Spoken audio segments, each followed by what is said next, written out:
नमस्कार दोस्तों, कैसे हो आप सब। आशा करता हूँ कि आप सब स्वस्थ और मस्त होंगे। तो दोस्तों आज मैं आपको बताने वाला हूँ हिंदी के बारे में, जो कि है मैंने एक पूरा मॉडल की तरह बना के रखा है दोस्तों।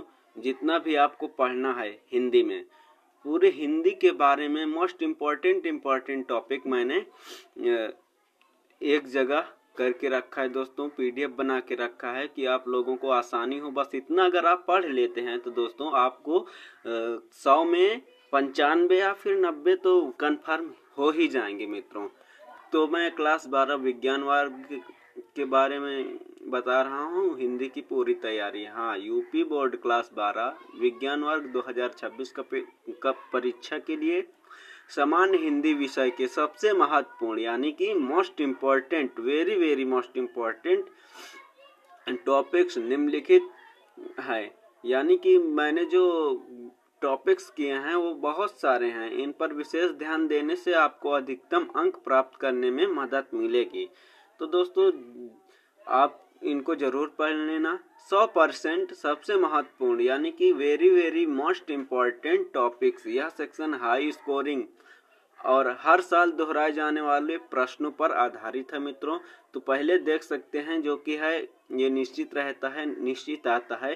फर्स्ट है हमारा लेखक एवं कवि का साहित्यिक परिचय, साहित्य और कृतियां। तो मित्रों इसपे हमें 5-5 नंबर मिल जाते हैं, तो ये भी आपका कंफर्म होने वाला है। ये सबसे निश्चित अंक दिलाने वाले प्रश्न हैं। तो देख सकते हैं गद्य से आपको किन किन लेखकों का जीवन परिचय याद करना है मित्रों। वासुदेव शरण अग्रवाल और हजारी प्रसाद द्विवेदी जी का, इनका मित्रों आपको नहीं छोड़ना है, इनको तैयार ही कर लेना है। उसके बाद दोस्तों पद्य में यानी कवि में किन कवियों का करना है दोस्तों। अयोध्या सिंह उपाध्याय हरिऔध, मैथिली शरण गुप्त, जयशंकर प्रसाद, महादेवी वर्मा, इनका भी मित्रों आपको बिल्कुल भी नहीं छोड़ना है। आप इनको जरूर करके जाइएगा, एडवांस में 1-2 करके जाइएगा मित्रों। उसके बाद आता है हमारा व्याकरण, रस, छंद, अलंकार। यह तीनों व्याकरण के टॉपिक निश्चित अंकों के लिए सबसे जरूरी हैं, यानी कि सबसे महत्वपूर्ण हैं। तो मित्रों रस में देखते हैं कौन कौन सा बहुत ज्यादा मोस्ट इम्पोर्टेंट है, यानी कि सबसे ज्यादा मोस्ट इम्पोर्टेंट है। तो दोस्तों आपको श्रृंगार रस, करुण रस, वीर रस और शांत रस का लक्षण यानी कि लक्षण, परिभाषा और उदाहरण सहित दोस्तों आपको याद कर लेना होगा। उसके बाद छंद में देखते हैं दोस्तों, दोहा, सोरठा, चौपाई का लक्षण और उदाहरण यानी कि परिभाषा और उदाहरण। तो मित्रों आपको दोहा, सोरठा और चौपाई छंद भी याद कर लेना। बस आपको यही 3 छंद याद करना। उसके बाद दोस्तों देख सकते हैं अलंकार में उपमा अलंकार, रूपक अलंकार, उत्प्रेक्षा अलंकार, श्लेष, यमक का लक्षण और उदाहरण यानी कि उपमा अलंकार, रूपक अलंकार, उत्प्रेक्षा अलंकार, श्लेष अलंकार, यमक अलंकार। इन 5 अलंकारों का दोस्तों आपको परिभाषा और एक एक उदाहरण याद कर लेना होगा। उसके बाद दोस्तों आपको मुहावरे और लोकोक्तियां, इनको भी दोस्तों आप देख लीजिएगा। उसके बाद वाक्य शुद्धिकरण, इसको भी दोस्तों आप एक बार प्रैक्टिस कर लीजिएगा। शब्द युग्म, इनको भी देख लीजिएगा। इन अनेकार्थी शब्द, मतलब एक शब्द के अनेक अर्थ, अनेक अर्थी शब्द। तो मतलब दोस्तों इनको आप जरूर से कर लीजिएगा। संस्कृत शब्दों का अनुवाद, इनका भी अभ्यास कर लेना। उसके बाद दोस्तों निबंध लेखन में देख सकते हैं, यह अधिकतम 9 अंकों का सबसे बड़ा प्रश्न होता है। विज्ञान, वरदान या अभिशाप, तकनीकी और मानव जीवन, इस पे भी दोस्तों आपको विशेष ध्यान देना होगा। उसके बाद दोस्तों पर्यावरण और सामाजिक, जैसे कि प्रदूषण की समस्या और समाधान, बढ़ती जनसंख्या, प्रदूषण की समस्या और समाधान। उसके बाद राष्ट्रीय दोस्तों देख सकते हैं, आतंकवाद की समस्या, मेरा प्रिय साहित्यकार, आतंकवाद की समस्या और मेरा प्रिय साहित्यकार।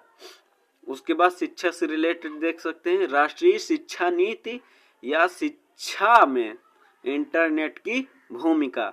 इस पे दोस्तों निबंध आपको याद कर लेना होगा, प्रैक्टिस कर लीजिएगा दोस्तों। रट्टा मारने से भूल जाने का डर रहता है और भूल भी जाते हैं दोस्तों। उसके बाद देख सकते हैं गद्यांश एवं पद्यांश की व्याख्या। तो मित्रों संदर्भ, प्रसंग और व्याख्या तीनों हिस्सों को लिखने का अभ्यास करें। गद्य में देख सकते हैं सबसे महत्वपूर्ण पाठ कौन से हैं? राष्ट्र का स्वरूप। लेखक हैं वासुदेव शरण अग्रवाल जी।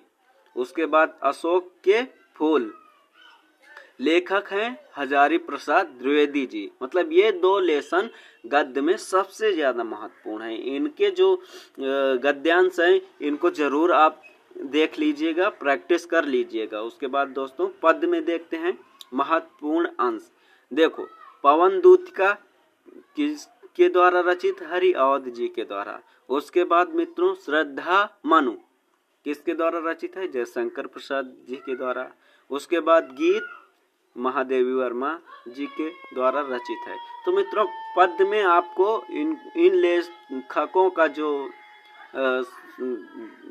द्वारा रचित है, जैसे पवन दूत का गीत, श्रद्धा मनु, इनका अर्थ निकालने के लिए आता है। जैसे कि उसमें देता है कि रेखांकित अंश की व्याख्या कीजिए। इसी प्रकार आपको पवन दूतिका से एक पैराग्राफ लेगा, उसका अर्थ आपको बताना पड़ेगा, जिसमें संदर्भ, प्रसंग, व्याख्या, इन तीनों चीजों का आपको उल्लेख करना पड़ता है और आपसे 2-3 क्वेश्चन पूछता है इन्हीं में से। तो दोस्तों अन्य स्कोरिंग टॉपिक्स देख सकते हैं, इन विषयों को भी अच्छी तरह से तैयार कर लेना। जैसे कि संस्कृत अनुवाद, मित्रों आपको संस्कृत से भी अर्थ निकालने के लिए देता है। जैसे गद्य पद्य में हम, जैसे कि एग्जाम्पल के तौर पर देखिए, जैसे कि हमें पवन दूतिका में अर्थ बताया जाता है, हमारा टीचर पढ़ाता है, तो उसी प्रकार हमें संस्कृत में भी हिंदी अर्थ निकालना पड़ेगा। तो दोस्तों गद्य में, संस्कृत गद्य में देख सकते हैं कौन सा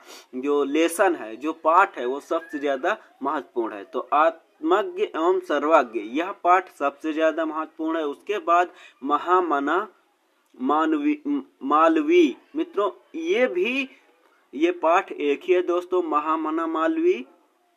तो इसको भी दोस्तों जो इसमें पैराग्राफ है, ये पूरा लेसन का हिंदी में अनुवाद करके देख लीजिएगा। उसके बाद संस्कृत पद में क्या होता है दोस्तों, इसमें होते हैं श्लोक। श्लोक से भी हमें हिंदी अर्थ में संस्कृत से हिंदी में कन्वर्ट करना पड़ता है। सुभाषी रत्नानी वाले पाठ, जो सुभाषी रत्नानी पाठ है हिंदी में मित्रों, वह सबसे ज्यादा मोस्ट इम्पोर्टेंट है संस्कृत गद्य में।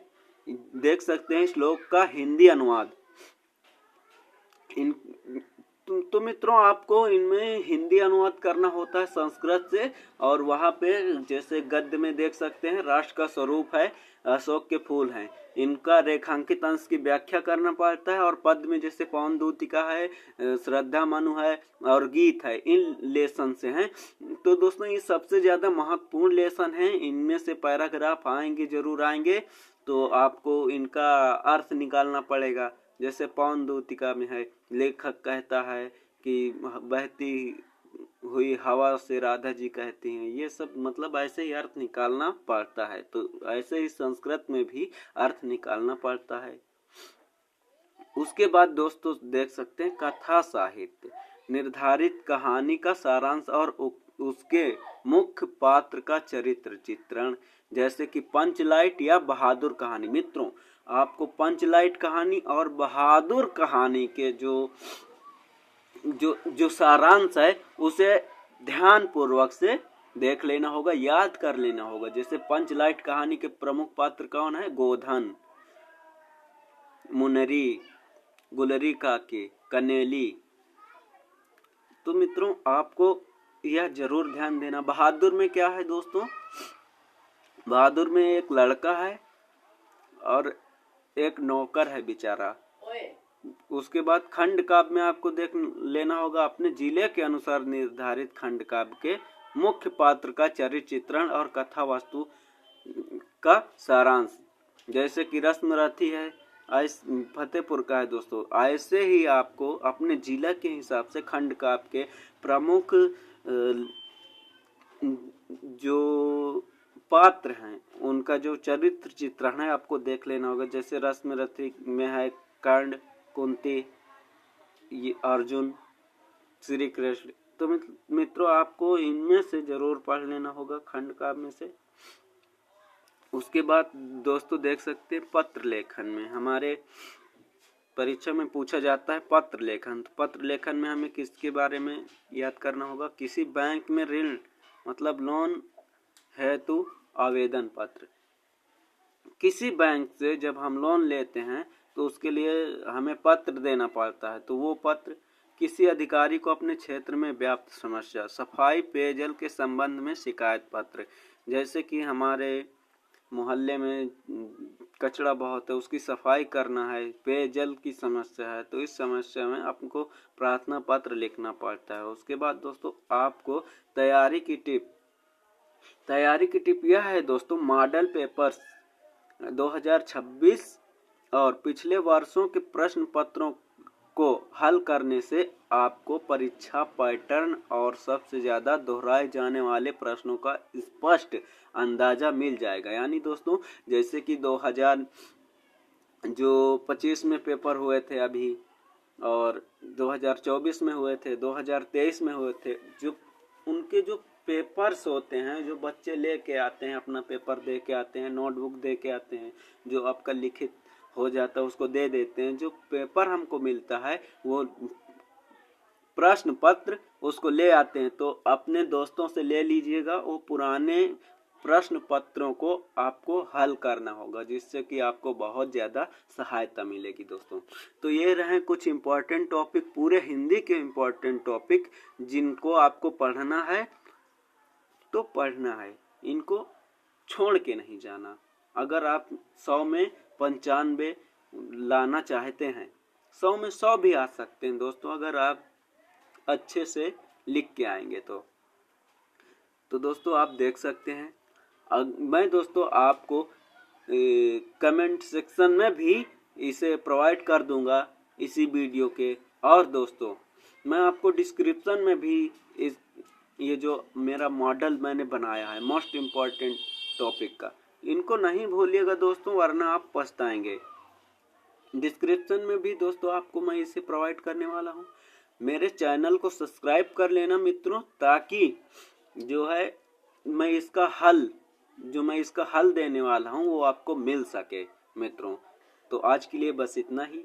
अगर मित्रों आपको हमारा वीडियो पसंद आया हो तो वीडियो को लाइक और शेयर, मित्रों चैनल को सब्सक्राइब करना बिल्कुल नहीं भूलिएगा, जिससे कि आपको अगला मेरा टॉपिक मिल सके। अगर आप कमेंट करेंगे तो मुझे मोटिवेशन मिलेगी, अगर आप लाइक करेंगे तो मुझे मोटिवेशन मिलेगी, मुझे खुशी होगी। मैं दोस्तों आपके लिए मेहनत करूँगा। तो चलिए दोस्तों आज के लिए बस इतना ही, मिलते हैं अगले वीडियो में। जब तक के लिए जय हिंद, जय भारत।